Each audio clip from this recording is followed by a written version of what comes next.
নমস্কার বন্ধুরা, আশা করি আপনারা সবাই ভালো আছেন। আমি রুমা রেসিপি এন্ড ব্লগসে আপনাদের অনেক অনেক স্বাগত। আজকে আমি একটা অন্যরকম ভিডিও নিয়ে চলে এসেছি। আমি একটা চাল কুমড়ো নিয়ে এসেছি। আজকে আমি চাল কুমড়োর রেসিপি করব। চাল কুমড়ো তো অনেকে অনেক রকম করে খেয়েছেন। আজকে আমি একটা ঘন্ট রান্না করব চাল কুমড়োর। আশা করি আপনাদের ভিডিওটা ভালো লাগবে। চাল কুমড়োটা আমি ভালো করে কুচিয়ে কেটে নেব। চাল কুমড়োটা আমি কেটে নেব।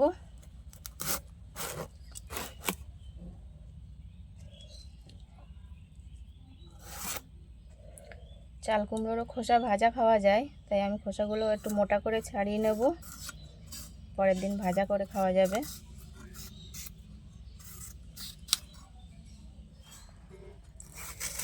এরকম করে কুচি করে কেটে নেব। চাল কুমড়োটা একটু দানা হয়ে গেছে, অসুবিধা হবে না, এগুলো কচি কচি দানা আছে।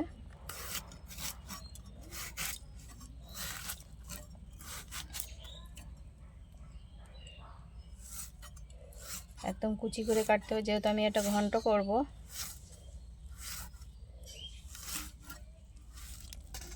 এরকম কুচি করে নেব। আমার চাল কুমড়ো ভালো কুচি করে কাটা হয়ে গেছে। এবার আমি এটা ধুয়ে পরিষ্কার করে নিয়ে আসবো। আর এই খোসাগুলো এরকম মোটা করে আমি ছাড়িয়েছি, এগুলো আমি ভাজা করব পরের দিন, কিছুই ফেলা যাবে না। আমি উনুন ধরিয়ে কড়া বসিয়ে দিয়েছি। এবার শুকনো খোলায় আমি কিছু জিরে ভেজে নেব। দিয়ে দিচ্ছি আমি গোটা জিরে। আমি আর কোনো মশলা দেবো না, শুধু গোটা জিরে ভাজবো।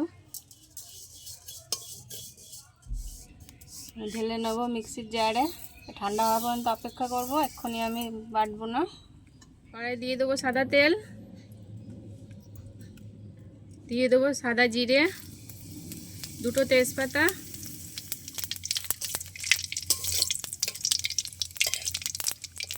ফোড়নটা হয়ে গেছে। দিয়ে দেবো আমি ভিজানো ছোলা,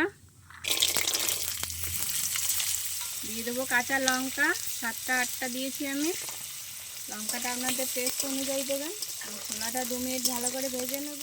ছোলাগুলো সব ফুলে উঠেছে। এবার আমি দিয়ে দেবো কেটে রাখা চাল কুমড়ো।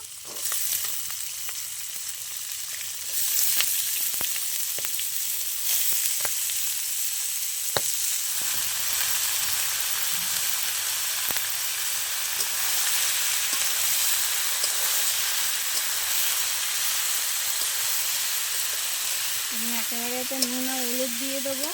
চাল কুমড়োতে এমনি অনেক জল বেরোবে, আমার সেই জলে রান্না হয়ে যাবে। তাই এবারে নুন দিয়ে দেবো স্বাদ মতো নুন, দিয়ে দেবো পরিমাণ মতন হলুদ।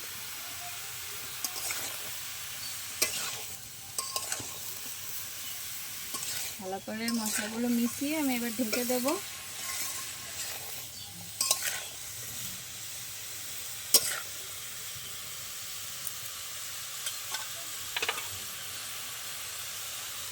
ভাজা জিরেটা আমার ঠান্ডা হয়ে গেছে, এবার আমি গুঁড়ো করে নিয়ে আসবো। আমার জিরেটা গুঁড়ো করা হয়ে গেছে, এই দেখুন একদম মিহি গুঁড়ো হয়ে গেছে। এবার আমি এটা রেখে দেবো, তত সময় রান্না হয়ে যাক চাল কুমড়োটা। আমি এবার খুলে দেখে নেব চাল কুমড়োটা। এই দেখুন কতটা জল বেরিয়েছে। এই জল শুকোতে শুকোতে আমার চাল কুমড়ো রান্না হয়ে যাবে ঘন্ট। নেড়ে আবার ঢেকে দেবো, চাল কুমড়োটা ভালো সিদ্ধও হয়ে যাবে। আবারও আমি খুলে দেখে নেব, অনেকটাই জল শুকিয়ে গেছে। এই জলটা দিয়ে এবার আমি নাড়তে নাড়তে শুকিয়ে যাবে। আমার চাল কুমড়ো ভালো সিদ্ধ হয়ে গেছে। এবার দিয়ে দেবো আমি ওতে নারকেল কোড়া। আমি অর্ধেকটা নারকেল কুড়ে নিয়েছি।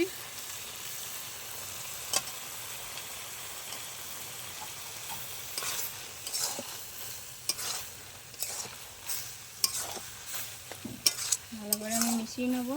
আমি দিয়ে দেবো এবার স্বাদ মতো চিনি, যেহেতু চাল কুমড়ো একটু চিনিটা একটু বেশি লাগবে, মিষ্টি মিষ্টি হবে ঘন্টটা।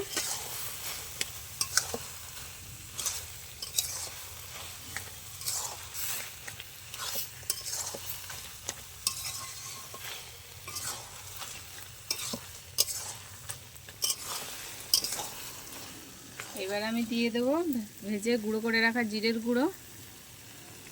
আমি এতে আর কোনো মশলা দেবো না। আরও 2 মিনিট নেড়ে নেবো ভালো করে, যেটুকু জল আছে ভালো শুকিয়ে গেলেই আমার ঘন্ট রেডি হয়ে যাবে।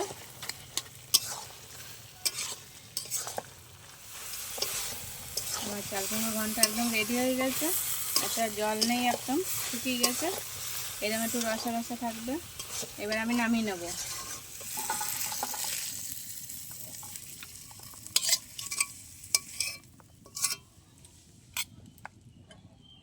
ভিডিওটা শেষ পর্যন্ত দেখার জন্য অসংখ্য ধন্যবাদ আপনাদের। এরকম নতুন নতুন ভিডিও পাওয়ার জন্য চ্যানেলটা অবশ্যই সাবস্ক্রাইব করে দেবেন, পাশের বেল আইকনটা প্রেস করে রাখবেন সবার আগে নোটিফিকেশন পাওয়ার জন্য। আর যদি ফেসবুক থেকে দেখে থাকেন তাহলে পেজটা লাইক করে ফলো করে রাখবেন। দেখা হচ্ছে পরের ভিডিওতে, ততসময় সুস্থ থাকবেন, ভালো থাকবেন, টাটা।